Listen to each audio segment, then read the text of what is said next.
Ignition sequence starts. 6, 5, 4, 3, 2, 1, 0. Liftoff. We have a liftoff.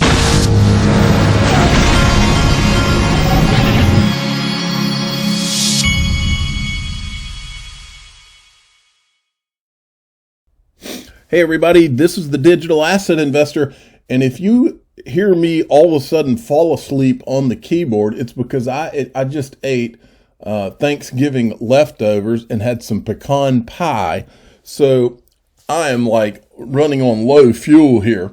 I went down to the hunting and fishing club I'm in last night, and so I'm kind of tired, to be honest, but guess what? I was going to let y'all know you've got, on the Pure VPN, you've got 8 hours, 53 minutes, 58 seconds left. Here's the deal right here.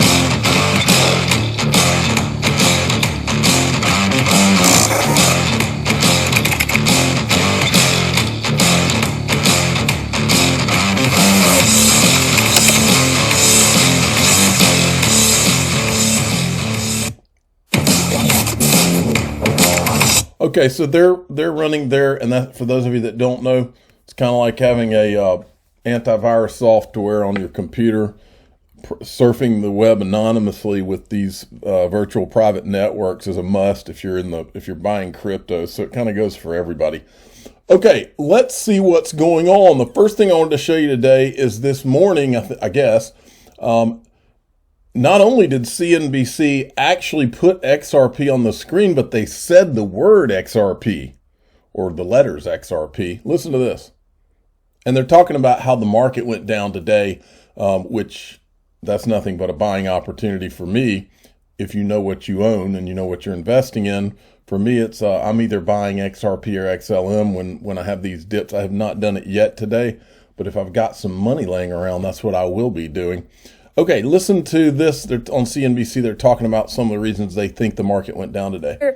And cryptocurrency's plunging right now. Kate Rooney joins us with more on this move lower, what is driving it, and how it relates to this new COVID variant that we're hearing about. Kate. Hey, Andrew. Yeah, it does relate. It's really a macro-driven sell-off for Bitcoin this morning. The cryptocurrency dropping near $53,000. That's the lowest level we've seen since October. Bitcoin's now off by 20% from that all-time high of 69,000 it hit earlier in November. That move officially putting it in bear market territory. Since January, though, it's still up by more than 80%. Bitcoin is holding up better than some of those other coins. You look at Ether, Solana is down double digits today, XRP, all of those names in the red. And guys, this is really the same knee-jerk reaction that we're seeing in tech and some of the higher growth names. With news of that COVID variant, Bitcoin still seen as that riskier asset, the inflation and safe haven narratives really not sticking quite yet. Analysts are telling me that there are more algorithms now trading crypto. That makes some of these moves especially sharp, and there's leverage in crypto markets that can exacerbate some of these moves. Finally, there is a $2.8 billion options expiration today. That could also be adding to some of the volatility. And short-term buyers have really been the drivers lately of this price action in Bitcoin. According to data from Glassnode, they might be underwater at these prices. 15% of all of the Bitcoin supply has a cost basis right now above $57,000. So those new buyers, they also might be more responsive to some of the price fluctuations based on where they got in, and they have less of a proven. Boy, you can just feel the shift, can't you? Okay, now this is also interesting. It's almost like they are bringing out the big guns now for with this having to do with crypto. We haven't heard, I don't even like saying her name, but we haven't heard her talk about crypto, I don't think, ever. And then in 1 week, she's come out 2 times. The sensible solutions that would be the equivalent of regulation in the information age.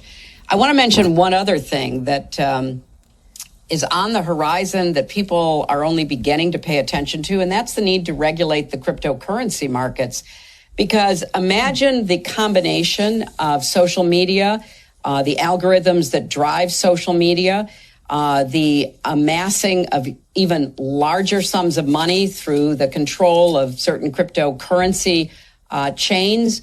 We're looking at not only states such as China or Russia or others manipulating technology of all kinds to their advantage. We're looking at non-state actors, either in concert with states or on their own, destabilizing countries, destabilizing the dollar as the reserve currency. There are so many big questions that the Biden administration must address. I just don't think we have much time. And therefore, I hope from everything I'm hearing from them that that's exactly what they're going to try to do.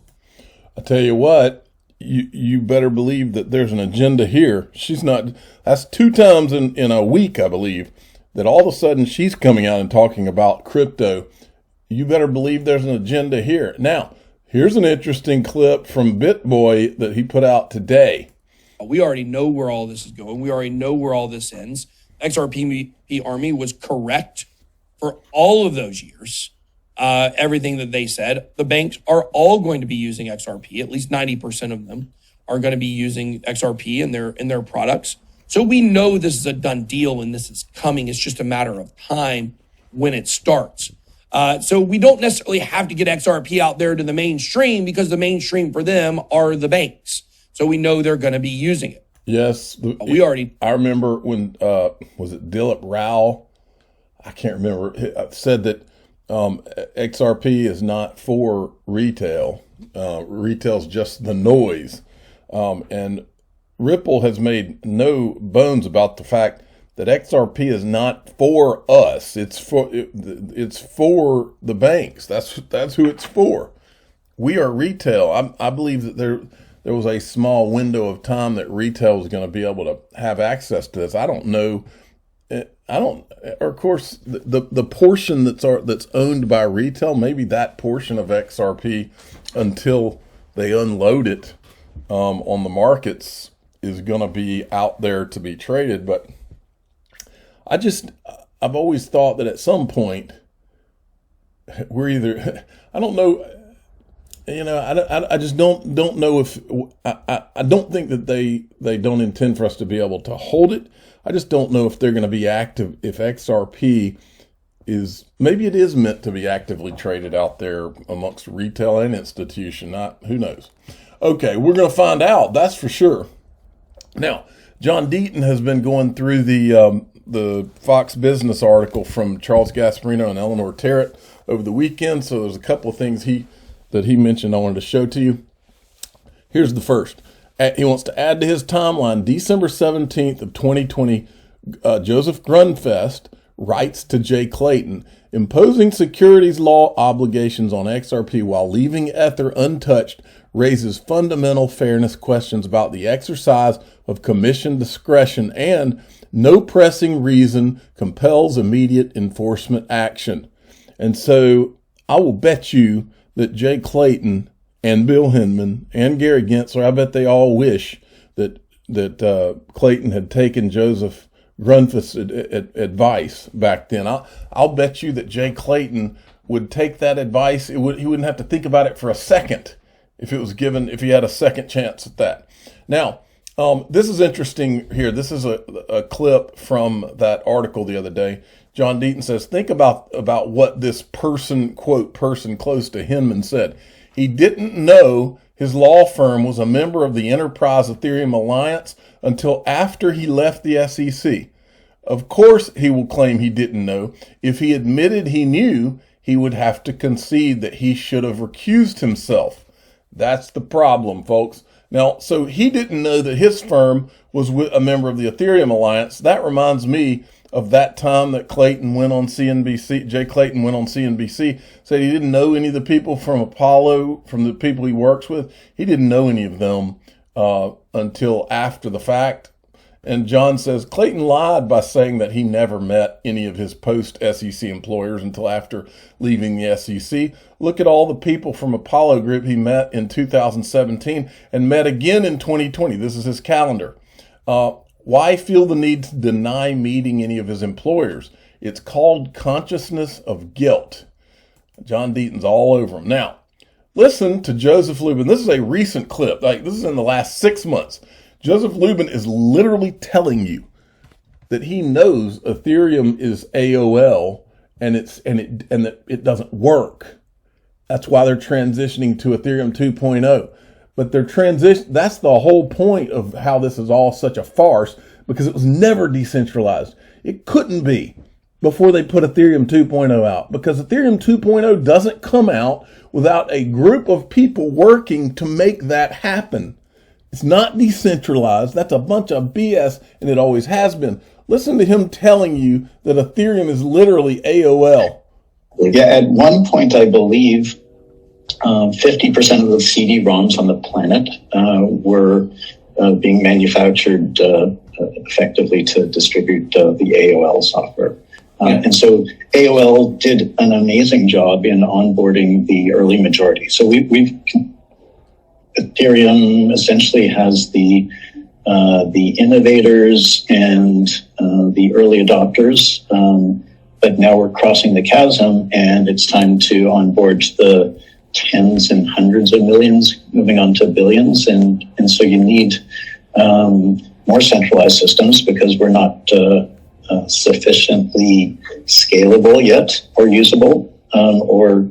It's still a technology that in many ways is rough around the edges. In other words, Ethereum is a dial-up connection, whereas XRP is surfing on a cable modem. Okay? And he knows it. They all know it. That's why this free pass, that's what it was about, is to buy them some time, I believe. Okay, now, ProCoinNews.com has been knocking it out of the park, and they did again with this. Now, to give credit where credit's due, this is something Brad Combs has been talking about a lot. The idea that XRP could be declared a note, okay? Exploring the Reves test with Chris Giancarlo. And as you go down, it's talking about, it showed a clip from Hester Pierce. Then there's this clip from Gary Gensler. Listen to what he says here. I think the core test is, and it's the test the Supreme Court has taken up numerous times with a broad brush. Are you raising money from others and the investing public anticipating profits based upon the efforts in some collective group of individuals? That's central test.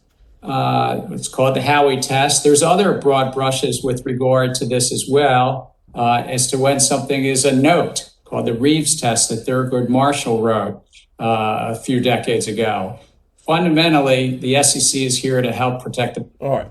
So he throws out that concept of the Reves test. And so we've got this. Now, it's talking about a bombshell paper titled Cryptocurrencies and U.S. Securities Laws Beyond Bitcoin and Ether.